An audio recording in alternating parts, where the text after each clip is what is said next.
Hi folks, this video is about adjusting or looking at the gear linkages on a Mk6 Transit van.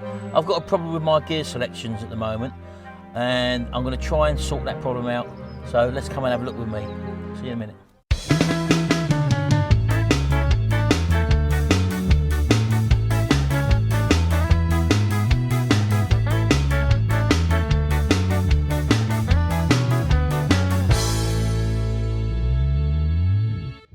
The problem I've been having is that it's been getting a little bit difficult to go into sort of second gear and maybe first gear, and also going into reverse, to the extent where I took the van out yesterday and I couldn't actually get it in reverse at all, full stop. So that was a problem.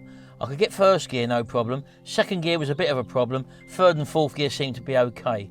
Now, just to give you a bit of history on the van's had a new clutch within the last 2 years. And it's also had a new master and slave cylinder. So it's a matter of understanding that you possibly may or may not have a problem with either the clutch or the hydraulic system or the gear selector mechanism. Now, as I say, I can pretty much rule out the clutch situation because it's had a new clutch in and master cylinder and slave cylinder. And also I've still got full pressure on the hydraulic system. So I'm pretty sure that it's not that. And one of the first tests you want to try and do is that when you have the car running with the ignition on, try selecting the gears. Let me show you. So the situation I've got, let me start the van up. It's in neutral. Right, start the van up. Foot on the clutch. First gear, let's take the handbrake off. First gear, the van moves forward fine. Second gear, it's actually gone into second all right. Third gear, it's gone into third, fine. Fourth gear, it's gone into fourth, fine. Try and go reverse, and I can't get reverse, look. It should be pushed down, across, and that. To show it's not a clutch or gearbox problem, turn the engine off, and then again, try and do it again, look, with the engine off, and I can't get it. So that leads me to believe that the problem probably lies with either the selector mechanism or the cables.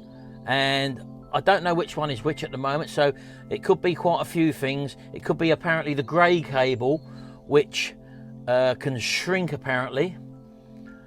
I don't know whether there's any adjustment underneath. There's sort of different things on the internet with regards to adjusting the cables. I'm going to have to look into that. But one of the problems is that apparently the selector mechanism under the bonnet can also seize up, causing more pressure on the cables, especially the grey cable, and then that gives the impression that the second gear and also the reverse can get hard to get. Well, as I said to you, when I'm going along, sometimes it's hard to change down into second or first gear, and definitely can't get reverse at all. So I'm hoping it's either going to be a cable problem or the selector mechanism. So we're going to go through the procedure on possibly finding out what the cause is by looking at them things.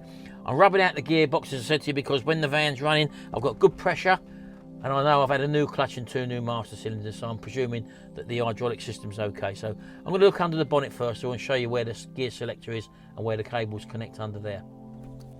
Right, okay, then coming inside the bonnet area on the right hand side of the engine, as you can probably see down here, there's the that's the grey cable, the one at the top there. They're denoted by the colour of these actual connectors here. So that's the grey cable, and the blue cable down the side is there. Now, as you can probably see there, that one has movement side to side, which doesn't seem to be a problem. But apparently there's an up and down movement as well, and it's very hard to see, but from just looking at this, whether or not that the mechanism is going to be okay.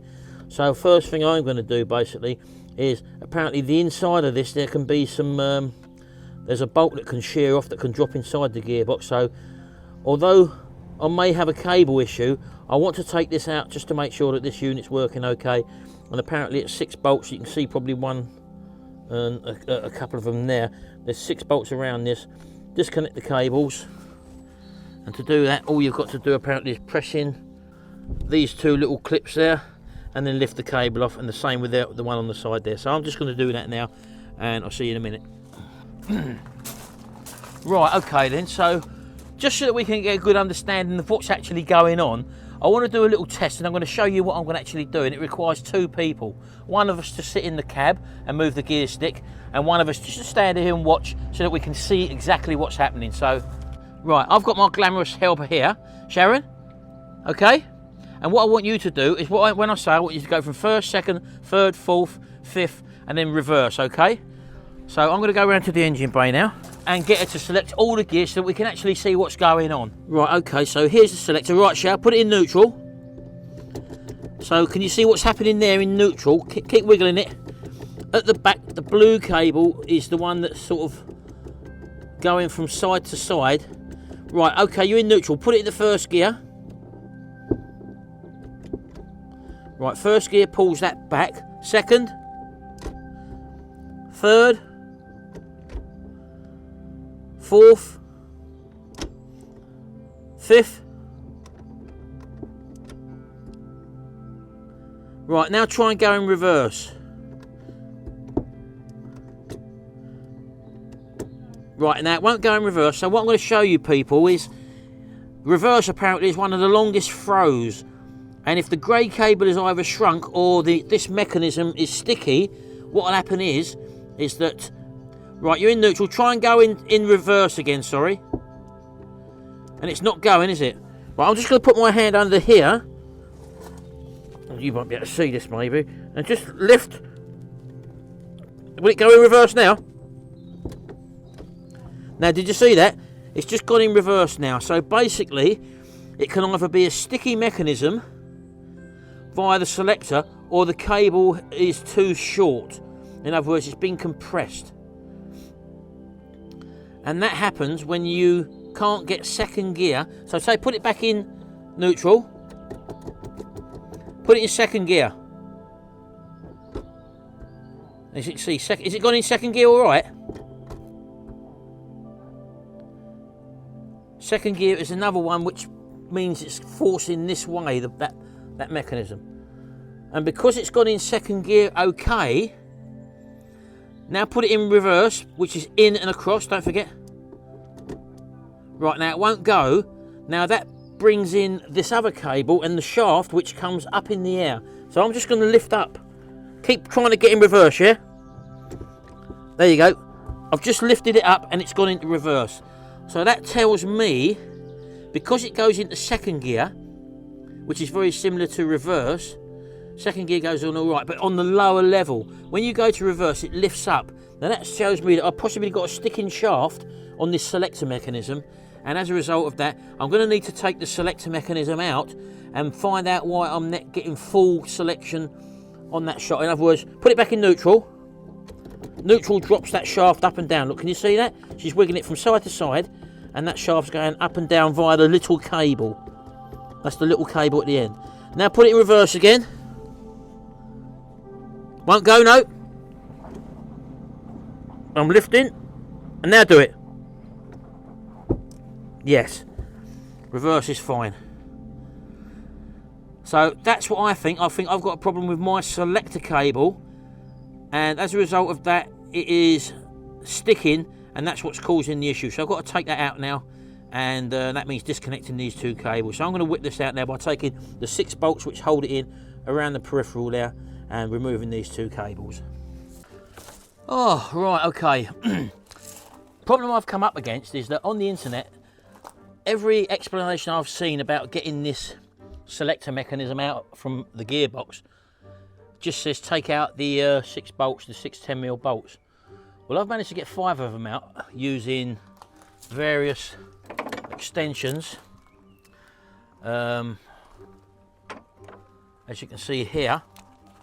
But the 6 bolt, which is the one, let me show you, at the very, under the engine mounting, let me show you. Right, now, again, these are the ones you can see. There's one, if I try and put my hand in the back there, I don't know if you're going to see it, you keep getting your hand cut on this thing here, this clip here, so beware of that. It's nearly sliced my hand off. Right, I don't know whether you can see, but that one there, that's the one that's right underneath this big heavy engine mounting, and you just cannot get a straight push on it, even with this adapter. And the only other thing I can think of is that might get me on there is a wobble bar. Although it looks like it's on there now, it slips off. So basically what I'm going to try and do, rather than have a UJ there, which obviously sends torque in different directions, I'm going to try and buy a wobble bar, which is something very similar to a UJ point, but it's not got that tendency to push at a certain angle and pull it off. This is the only bolt I've got a problem with, and that then should enable me to remove this mechanism, which is what I need to do. So basically, when you're reading the instructions in forums and whatever, all it says is remove the 6 10mm bolts that hold the gear selector mechanism to the gearbox. That has taken me so far, well, I've actually given up, because I did get it on there, it did slip, and that's what I mean now. I can't get a spanner on there, I've tried that as well. And don't forget, I'm working out in my drive here, so the chances are you'll probably be doing the same. You might be able to get access to it if you had the vehicle up in the air and coming from the backside, but even then you've got the the front subframe, which you've got to get over because it sits right underneath that. So I'm going to have to go down and buy a wobble bar now in various lengths, probably a couple of short ones, and hopefully that'll give me the direct access I need just to undo that nut, because if I get that one rounded off, then I'm in all sorts of trouble. So I'm not going to persevere with the universal joint. I'm going to get a wobble bar. See you in a minute. Right, okay then, I've just come back from Halfords and I've bought a couple of things. I bought 2 3/8 wobble bars, and I've also bought 2 1/4-inch wobble bars, just in case that's not quite enough space. Now let me show you. First of all, I'll get these ones, these Halfords ones. These are the Halfords Advanced range, and as you can probably see on the back there, they've got a lifetime guarantee. No fuss, no quibble, we simply replace it. And that has been proven on 2 or 3 occasions when I've had problems with these items, not so much this, but the wrenches, which I've actually overstressed, to be honest with you. And I've just taken them in and they exchange it, no problem whatsoever. So anyway, that's that. Let me just show you the difference between a standard bar and a wobble bar.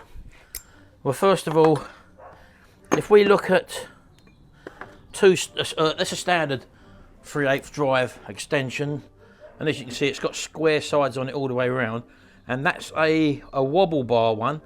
And as you can probably see there's a slight difference there. In other words, there's a bit of a cutaway on there, and I'll show you what that does. Basically, when I put a socket on the standard bar, and as you can see, there's no movement whatsoever. That's pretty solid on there. Because there's a gearbox mounting bracket directly above, I can't actually get the socket directly on, and I've tried it with a universal joint, but the trouble with that is it's at an angle and it's pulling it off centre when I go to put any pressure on. So the difference between that and a wobble bar is the same thing, where you can push this right the way in and it has that solid stance in case you need it. But if you pull it out halfway or a little bit, you've then got that facility, which, as you can probably see, may just give me enough swing to be able to get the bolt in there past where the engine stabilising or the gearbox stabilising bracket is. So that's what I'm hoping with the wobble bar, and that's the benefit of having a wobble bar. 2 positions, straight in, solid, pull it out a little bit, and then you can use the wobble facility. And that is because they've got this little cutout area around the outside, which differs from a standard straightforward socket attachment. And because I've gone one step further, I thought, well, I may as well buy the 1/4-inch drive as well, because if by any chance that's still restricted because of the width of the 3/8 bar, I thought maybe I'll get the 1/4-inch bar and a wobble bar. And as you can see, putting a 10mm socket on there, I've got a hell of a lot more throw on there. So I'm hoping either way that this will be an ideal solution for me to be able to get over that problem. So I've got to wait till Sharon comes back. She's taken the van keys, unfortunately, and we'll be back on this in a second. Like that. Right, okay, well, I've tried a host of combinations with the different wobble bars and stuff. I can't even get the 1/4-inch one in there properly. So the only way I've got in there and on there properly is like this. I don't know whether you can see that or not, but that's just a small 1/4-inch ratchet directly on the socket. But my biggest problem is this small little lever I've got here, and if I pull back, you can see where it is compared to my hand, and I've got to pull that this way. So I'm going to give it a go now. I'm going to turn the camera off because I might be swearing in this one, and I'll let you know how I'll get on in a second. Oh, Oh yeah, look at that, that's the last one. You're in front line there. I can't even see what you're seeing.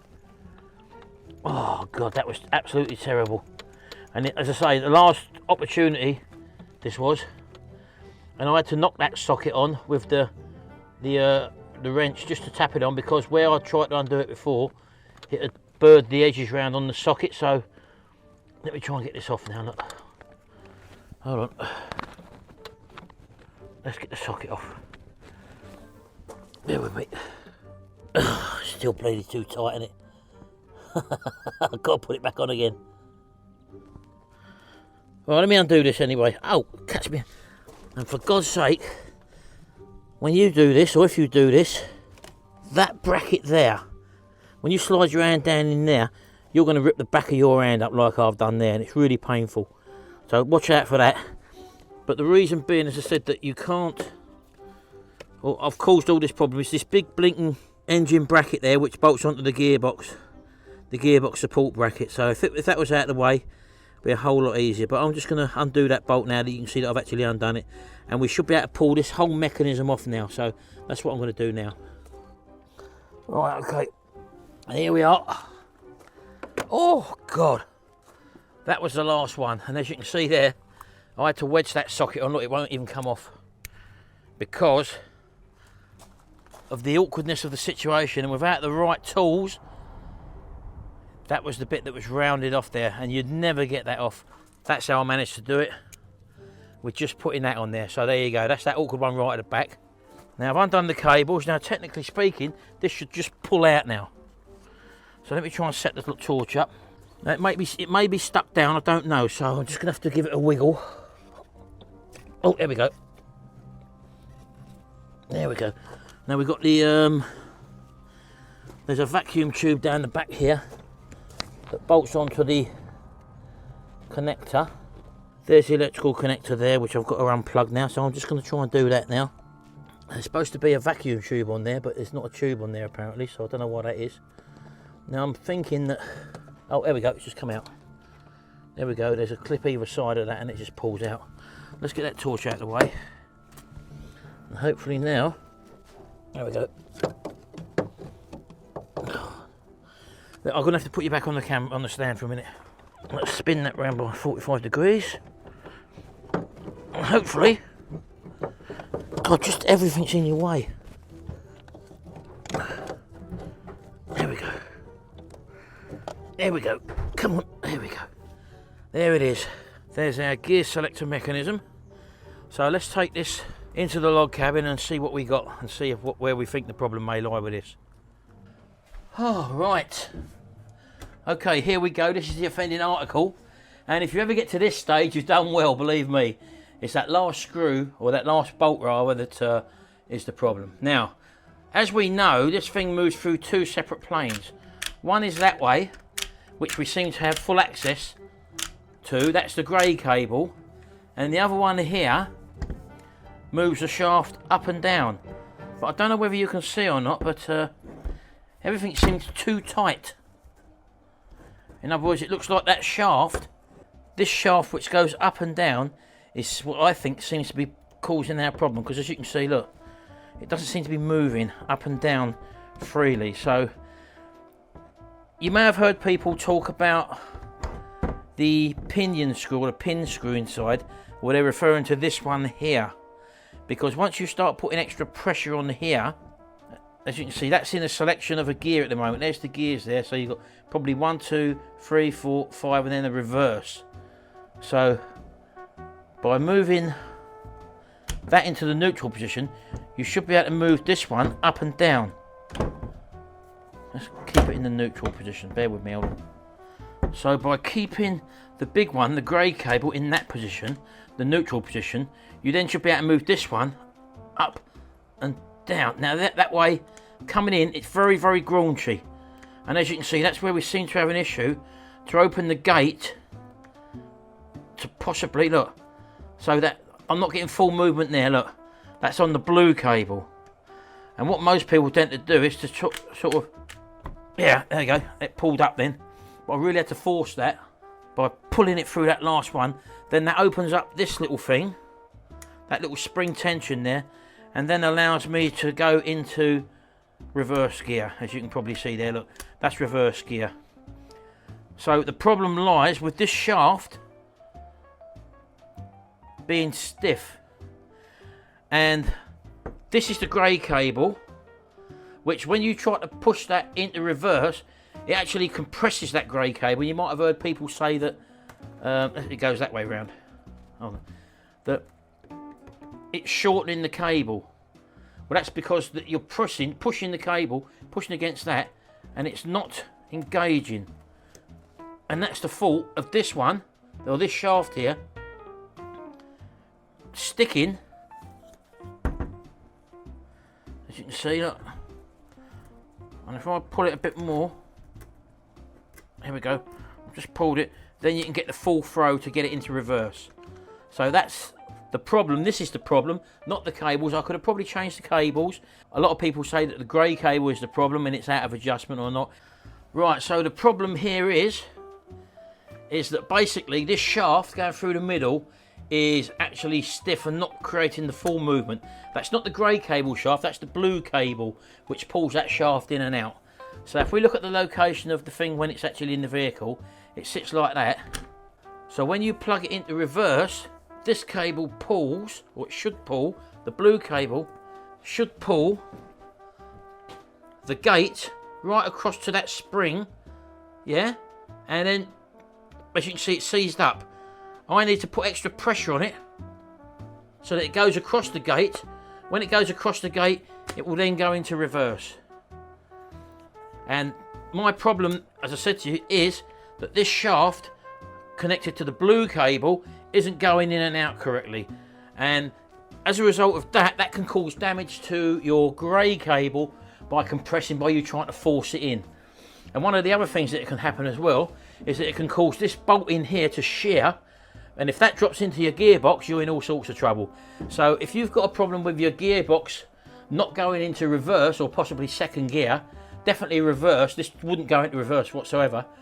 The chances are that your shaft here, your main shaft that goes in and out via the blue cable, is seizing up and not giving it its full swing.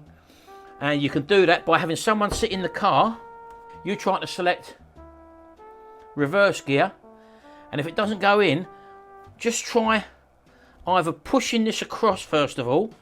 If this big cable pushes across, then you know that it's the cable that's shrunk due to being under constant pressure.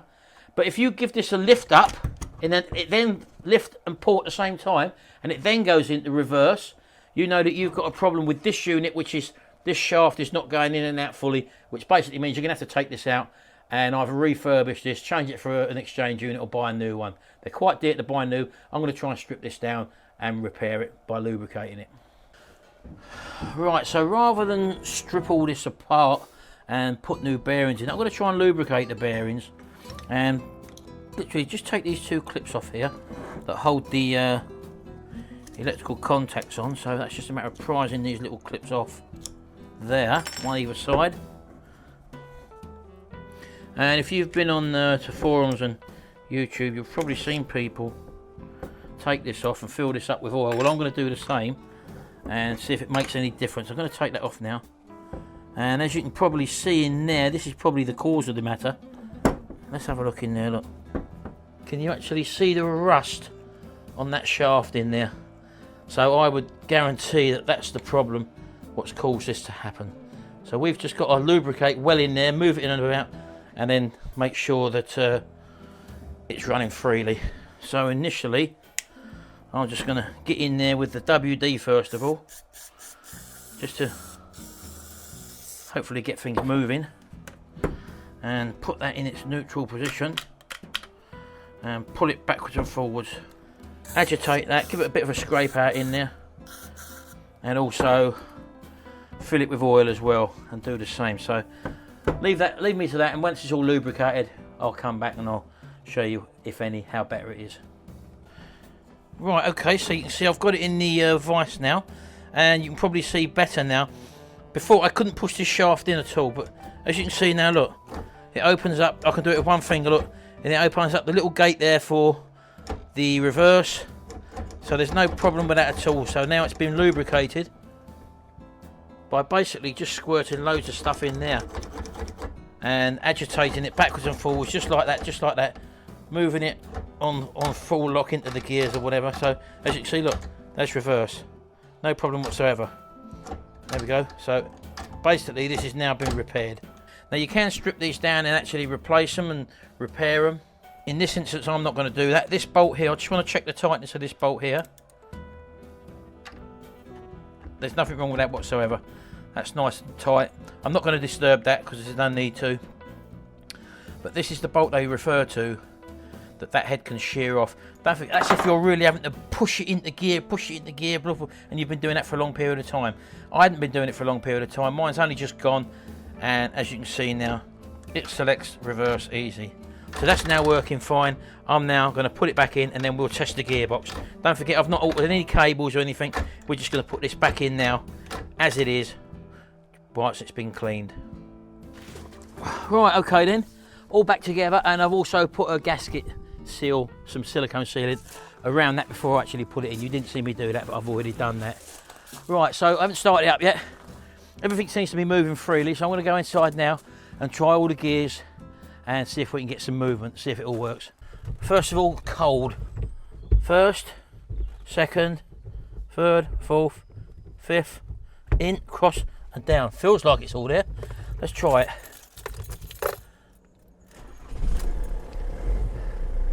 Right, first gear, just pull away. Yep, that worked. Second, yep. Third, yep. Fourth, yep. Fifth, yep. Reverse, this is the one. Oh yes, look at that. Everything's back to normal. Fantastic. Well, it just goes to show you, if I was following what I found online, there's no videos for this online, not real proper videos, I would have gone out and bought new gear cables, which are about 50, 60, 70 quid each, or if you buy them from Ford, they're a lot dearer. I would have put them on. I would have thought about how do you adjust the box and all that underneath the gear lever. Didn't do all that. Just used a bit of common sense and sat in here while I moved the gear lever and watched what was happening in there. And when we went to go into reverse, I could see what was happening in there, and I manually lifted up and it went in. So that showed me that there was some sort of stiff mechanism, which we took out, we lubricated, we saw it was rusty and corroded, and we put it back together, and hey presto, everything's back to as it was. In fact, it's probably better than it's been for a long time. I hope that was of some use to you. This is the first time I've ever done this job. Like you, I've probably been on the internet and I've searched all the different forums. I found a few photos, nothing really detailed explaining what the problem could be. And if you think that you've got a cable problem, which by what I thought I did after what I'd read, it just shows that my cables are all right. I caught this in time before it done any serious damage. It can do more damage if you drive about and you're graunching gears about. So the first thing to probably check is going to be that, because the cables, to be honest with you, are under no pressure whatsoever if everything's working correctly, and they should last years and years and years. This has probably never had new cables and it still doesn't need them now. I've just located the problem, and I hope this helps you anyway. Thanks very much for watching, and we'll see you again in the next video, and until then, bye for now.